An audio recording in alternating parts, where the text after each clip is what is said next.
너희들이 지금 예비고1 학생들이잖아, 그치?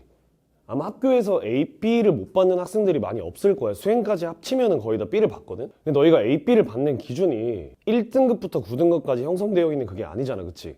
지금 A에서 B를 받는다고 해도 고등학교로 올라가면 너희가 두 가지를 볼 거야. 3월 모의고사랑 중간고사를 너희가 보게 될 텐데 3월 모의고사를 보면 나 좀 치네? 나 뭐 돼? 이런 생각이 들어. 왜냐면 3월 모의고사의 4% 안쪽으로 들면 너희가 1등급을 받을 거야, 아마. 1등급을 받게 되면 1이라는 숫자가 되게 좋잖아, 그치? 나 좀 치네? 생각을 할 텐데 너희들이 지금 대치지역에서 공부를 하고 있잖아. 그러면 3월 모의고사를 봤을 때보다 중간고사를 봤을 때 좀 더 충격을 받게 돼. 내가 좀 치는 4% 안쪽의 학생인데 대치지역에서 내신을 봤을 때 몇 등급까지 나오냐면 3, 4등급까지 나온다. 그럼 거의 40%까지 나온다는 거거든? 40%면 너네가 몇 등이야? 전교생이 200명이면 80등, 90등? 좀 더 가면 100등이 넘어갈 수도 있는 거지, 그치? 그러면 대치동의 내신이 왜 이렇게 어렵게 나오냐? 너희들도 알잖아. 너네 주변 애들을 봤을 때 엄청 잘하는 애들이 많고 너네 스스로도 못하는 학생은 아니라고 생각을 할 거야. 그러니까 모의고사 1등급을 받았겠지. 근데 모의고사 1등급을 받았을 때 내신이 4등급까지 나오기 어렵게 나온다는 거야, 지금. 자, 그러면 이런 내신을 대치동 선생님들은 대비를 해주잖아, 그치? 너희들이 3, 4등급을 받으면 얘네들을 1, 2등급까지 우리가 올려줘야 한단 말이지. 그래서 외부 학교들 같은 경우에는 예년 기출들을 좀 보고 학교에서 중요시하는 부분들을 조금만 봐도 어느 정도 나오겠다 예측이 돼.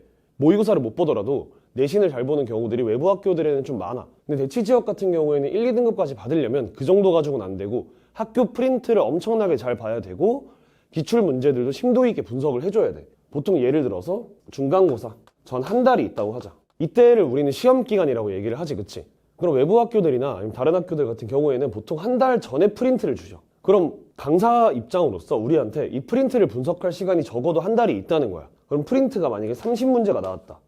그럼 우리는 이 30문제 3문항에서 4문항 정도 다 유사 문제를 만들어서 100문항 정도가 되는 변형 문제들을 줘. 그럼 여기 한쪽에서 내신이 거의 나오겠지, 그치? 근데 학교 선생님들도 우리가 이렇게 대비를 해준다는 걸 아셔. 그래서 한 달 전에 주는 게 아니라 프린트를 적어도 2주 아니면 일주일 전에 주시기도 해. 우리한테 이제 분석할 시간을 안 주시는 거지, 그치? 근데 그럼에도 우리는 이 프린트를 분석을 해내야 되잖아, 그치? 그럼 2주 전에 주시면 우리는 이 2주 되는 기간 동안 거의 밤샘 작업을 하는 것 같아. 그렇게 밤샘 작업을 해서 우리가 변형 문제를 준다고 생각을 해봐. 우리가 예측한 문제들이 있으면 이 예측한 문제를 예측해서 비껴서 출제를 하시고 이거를 우린 다시 예측해서 변형 문항 만들고 다시 보시고 비껴서 출제를 하셔. 그럼 이런 프린트에는 어떤 문항들을 출제를 하시냐? 모의고사를 아직 안 봤을 거 아니야, 그치? 모의고사를 보면 30번 문제가 제일 어려워. 이런 문제들을 우리가 킬러라고 얘기를 하거든? 그럼 이런 킬러 문항들을 최소 40에서 50, 많게는 100문제까지 프린트에 넣어주셔. 그러니까 우리가 30문제 중에 제일 어렵고 무조건 버리고 시작한다라는 생각이 드는 문제들을 거의 100문제까지 주시는 거지.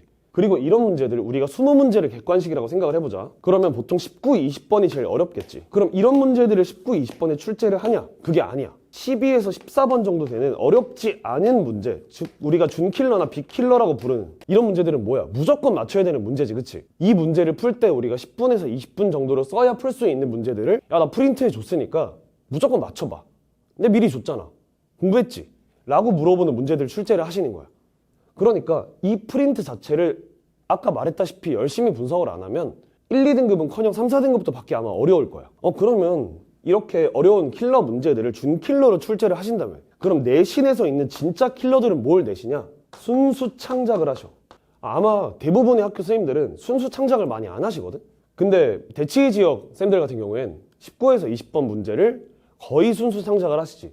실제로 우리가 시험지를 받아보고 나서 19, 20번을 보면 와, 이런 것까지 내신다고? 그 어느 문제집에서도 볼 수 없었던 문제가 나오는 거야. 마치 수능 것 같지, 그치? 물론 아니야, 수능, 그치? 스윙스 같았네. 그래서 우리가 시험지를 딱 보면 이런 문제, 이런 유형을 내셨다고? 이런 주제를 건든다고? 그런 문제들이 되게 많아. 그래서 그런 부분에서 우리가 되게 학교쌤들을 리스펙하게 되는 것 같아.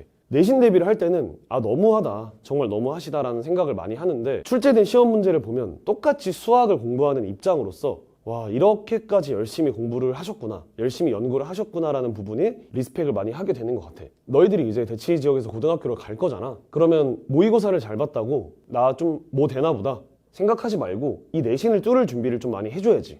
그러면 모든 학교가 이렇게 어렵게 나오냐? 그건 또 아니야. 제2고등학교 1, 제2고등학교 2 이렇게 4개의 학교가 있으면 4개의 학교가 모두 다 어렵게 되는 게 아니고 이 중에서 한두 학교가 어렵게 나와. 10년 내내 어렵게 나오냐? 그건 아니야. 왜냐면 시험 문제가 너무 어려우면 너희들이 고등학교 진학을 안 할 거잖아, 그치? 그러니까 만약에 제2원 고등학교가 2, 3년 정도 어렵게 냈다. 그러면 이때부터는 제2원 고등학교가 조금씩 쉽게 내기 시작해. 학생들이 고등학교를 와야 될 거 아니야, 그치? 그러면 얘네들이 난이도가 쉬워지면 이제 제2 고등학교가 또 2, 3년 정도 어렵게 되기 시작해. 그럼 제2 고등학교가 또 쉬워지면 G1 고등학교, 그 다음에 G2 고등학교 이런 식으로 사이클을 돌게 돼. 그러니까 어렵게 내는 게 자꾸 도는 거지. 근데 너희가 단편적으로 봤을 때 작년에 재작년에 엄청 어렵게 나왔대. 아, 그럼 쉬운 학교를 가서 내신을 좀 따야겠다라고 생각을 해서 G1 고등학교가 쉬워. G1 고등학교를 갔어. 근데 하필 그때 이 사이클이 돌아서 G1 고등학교가 어렵게 나올 수도 있는 거야. 그러니까 쉽다 어렵다를 쉽게 판단하지 말고 어려울 수도 있고 쉬울 수도 있다라고 생각하고 고등학교 지망을 해줘야 돼. 대치에서는. 그치?